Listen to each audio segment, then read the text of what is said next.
man, you gotta put that on. Good morning. Good morning. All right, so let me hear from all my 7th graders. Real loud, real loud. No, maybe not. Okay. All right, what about 8th graders?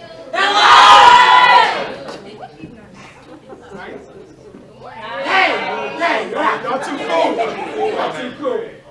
First of all, I'd like to say thank you so much for allowing me this opportunity to just motivate you this morning. Many of you actually motivated me on a holiday weekend. You all are here. You're ready to go. You're ready to work. And it's very encouraging to see each of you up very early, ready to go. Well, some of you are like, I didn't even hear what you said. But again, my name is Brandon McGee. I'm currently serving my 2nd term as a state representative. Some of you are saying, like, what is that? Is that the mayor? Is that the city council? Like, what is that? Anybody know what it is? In terms of the position? No? Go ahead. We go to like meetings with other state representatives and talk about the issues that the state has and how the government affects it. There you go. Well said. So I serve alongside 158 other individuals that represent many of the towns throughout this state. And we legislate, we create policy based on some of the issues that come from our local neighborhoods. So I represent about 30,000 people, roughly, from Hartford and Windsor. Anybody from Hartford? All right. What other towns do we have in here? Anybody from Windsor? Windsor. He said East Coast. Okay. We got the box going on. We good. Cool. So it's really, for me, when I was elected one of the youngest to serve at the time. There's since been another individual to be elected, and he's now the youngest, so he stole my thunder. But I was the youngest to be elected to the Connecticut General Assembly at the age of 28.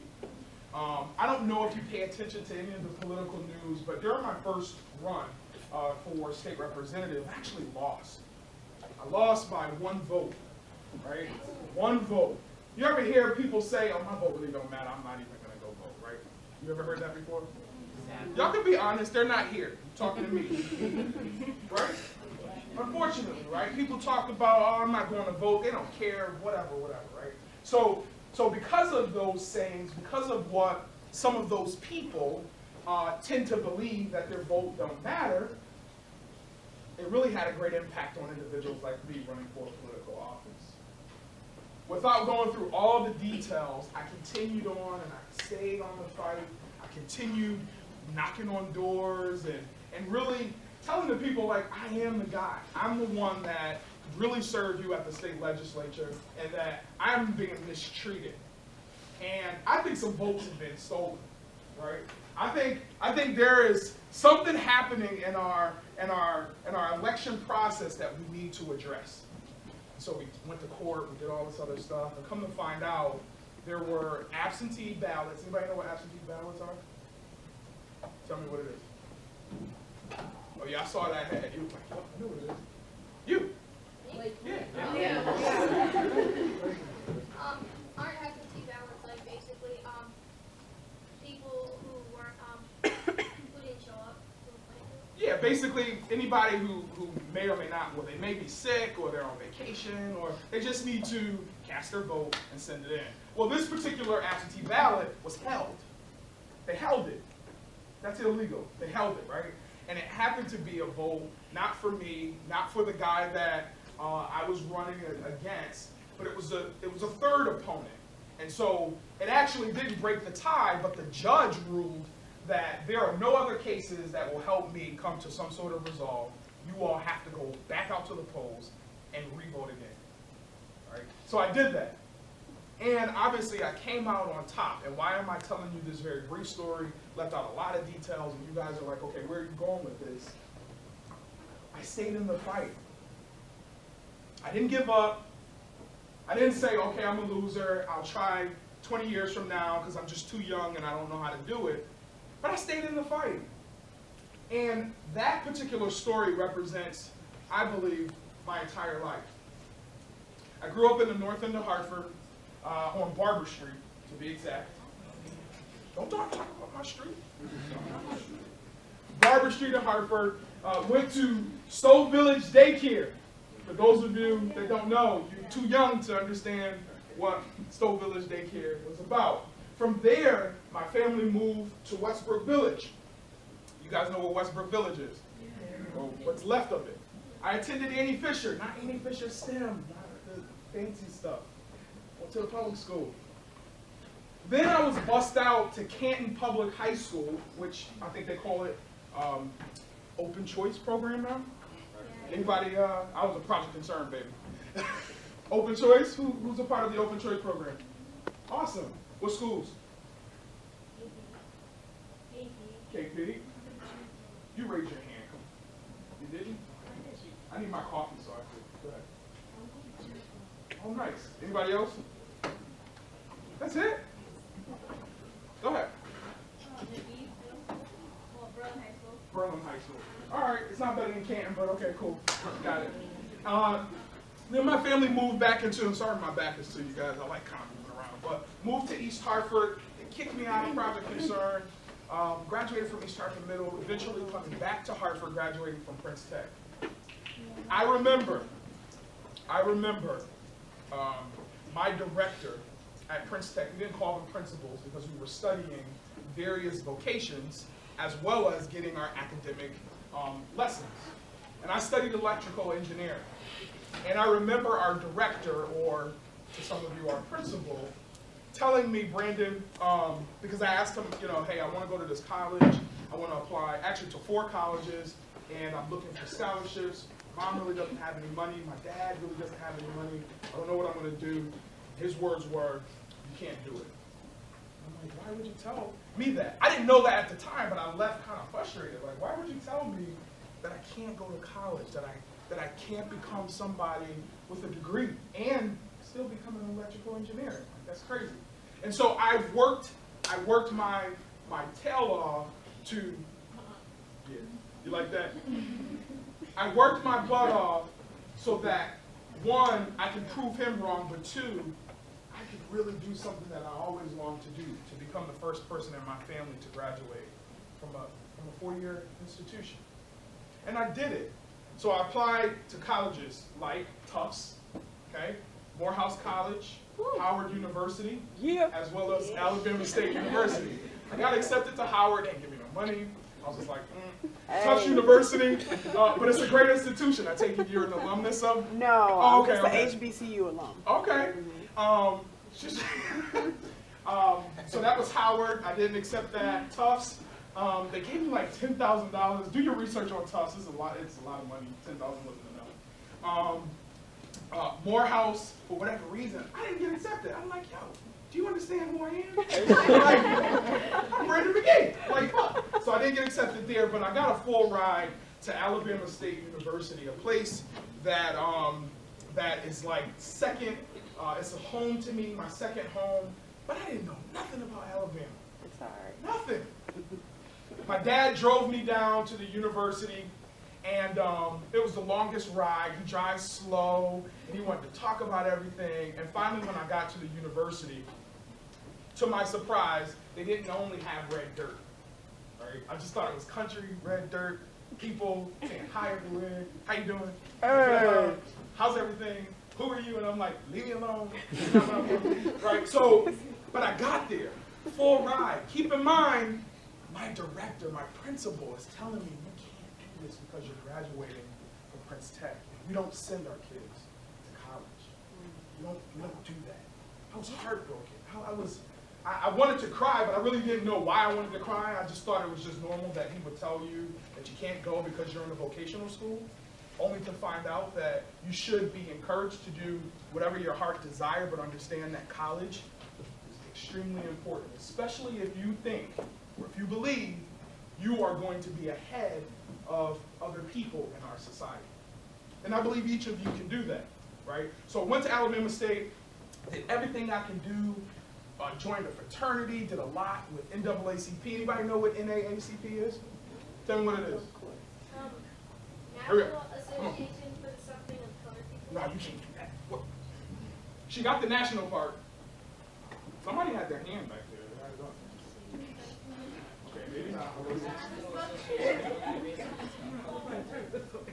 whoever the history teacher, he get extra credit. Okay. Who was it? Where the hand at? Thank you, Jamal. Thank you so much. But no, she get a little credit too, because she started it all.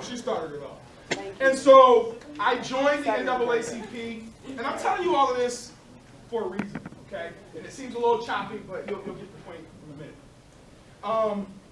I joined NAACP because I wanted to make sure that people of all walks of life had an opportunity to understand the importance of civil rights, having an opportunity to express your voice and not be mistreated, right? Something happened yesterday on July 2nd in 1964. What happened? Somebody, you should be pulling out your phones. You should be doing something. Y'all can... July 2nd, 1964. What happened? Yes, go. I don't know, you tell me. Pull out your phones. Y'all got phones. Matter of fact, while you pulling it out, y'all should be taking a picture of you. Put it on Facebook. The Civil Rights Act. Yes, read it. You want me to read it? Yeah, stand up. You got it. Come on, hurry up, because you're eating up my time. We got 10 minutes. Okay, all right. I can't read it. Yes, you can. The Civil Rights Act of 1964, enacted July 2nd, 1964, is a landmark piece of civil rights legislation in the United States that outlawed discrimination based on race, color, religion, sex, or national origin. It ended unequal application of voter registration requirements. It was one of the major reasons, because I didn't understand why people in my neighborhood in the north end of Hartsville, one, at some point, didn't understand the electoral process, the election process, but also in addition to that, being mistreated when you talk about the inequalities in our education system, housing, etc. But that's another lesson, right? And so I wanted to be a part of NAACP. I did that, became the state president for the youth and college division of NAACP, eventually having an opportunity to serve as the pallbearer for Rosa Parks' funeral. I didn't know this person. I didn't know her. I'd read about her. I mean, what's her history? She didn't what? She didn't give up her seat, right? All that good stuff. I was her pallbearer at her funeral. I sat with Reverend Al Sharpton and Martin Luther King III, Coretta Scott, President Bush at the time. Not the father, but the son, right? All of these people, Colin Powell, Condoleezza Rice, all these people. Then they asked me, hey, Mr. President, would you mind sitting on a panel to discuss the intergenerational relations that we will face? What does that mean? Young people and old people coming together, talking about some of the issues that are impacting our society. I had a chance to do that. But had I given up, at the time my director told me that you can't make it, you won't be able to attend college, I'm not certain that I would be here motivating you this morning. I'm not sure that I would have been able to, go again and run for the second time and actually win and represent you all at the state legislature. I'm not certain that I would even be able to do some of the great things that I believe are really cool, like my university, my alma mater, establishing a scholarship in my honor. I thought that was just like, I'm supposed to be dead when people put a scholarship in your name. But it's really cool. A STEM scholarship. So those of you, I know y'all going to bigger and better schools, but if you're interested in going to Alabama State University, there's a full ride, full scholarship, and she has it on tape. Alabama State. Right? If you're interested, there's a scholarship available to you. So these last 5 minutes, what I want is I want one or two of you to just share with me really quickly your name, where do you plan on going to school, and one thing that you can contribute to our state, your community, and even the nation. I don't care if it's a big idea or it's something that you've been thinking about, it's an application that you want to create on your phone, I don't know. But what is it that you want to do that can really change the lives of the people that sit next to you, that you live by, that you go to school with? So who's going to be bold? Who's going to stand up? Give me your name. Go for it. Go ahead. Stand up. Yes, ma'am.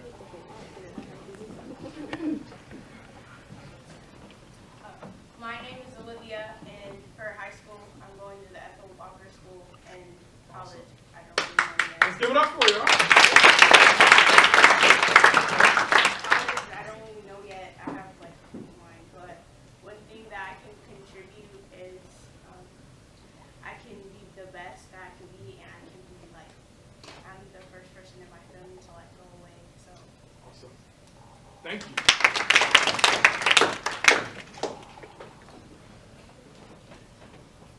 That's my twin, y'all. We got glasses. Yes, that's what I was thinking. As my friend said, I'm probably going to be you in 20 years. Yeah, man. Not even 20. It could be sooner than that. My name is Christopher Morris. I want to go to KO, and for the college that I want to go to is MIT or UConn. And when I go for it, and for high school, I meant and also. Oh, nice. Okay, what are you studying? Well, I want to become an engineer or a president. Nice. Okay. We'll keep in touch. Well, we have time for two more. Two more. I want somebody down here. Somebody down here. She put her hand down. She's like, don't call me. Anybody down here? No? You look like you want to. No. Oh, no. Anybody else? Go ahead. You can sit down because your voice. Rest your voice. My name's Justina, and for high school, I'm going to SIVA, and for college, I want to go to Spelman. Good for you. Yeah. I got a lot of friends that went there, so. Yeah, my brother teaches at Morehouse. Oh, you're good.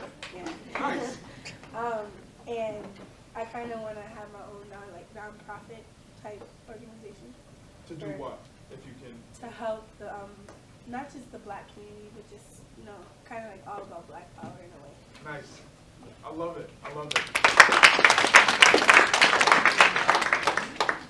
My name is Jamal. You stand up. Your voice is good. My name is Jamal, and for high school, I want to go to Westminster. Okay. And for college, I want to go to MIT. When I go up, I want to be an astrophysicist. Nice. Nice. All right, one more, then I'm going to close out. My name is Sarah Piscato, and I want to go to Suffield Academy for high school. And since I already have a scholarship to UConn, I plan to go there. You already have a scholarship. I love it. Yo, let's give it up for all of them. Lastly, listen. Pay attention. Book bag in the back. Pink, purple. Look this way. Got you. Listen to me. If you haven't heard anything else, or you can't remember because it's really early, I just want you to know that I'm proud of you all. I'm really happy that, one, you have chosen to pursue higher education, but you just haven't chosen to do it. You're like working toward it. Coming and you're being a part of these programs. You are being the first in your family to move away. You're being the first probably to attend college and encouraging your siblings and cousins and even your parents if they haven't graduated from college.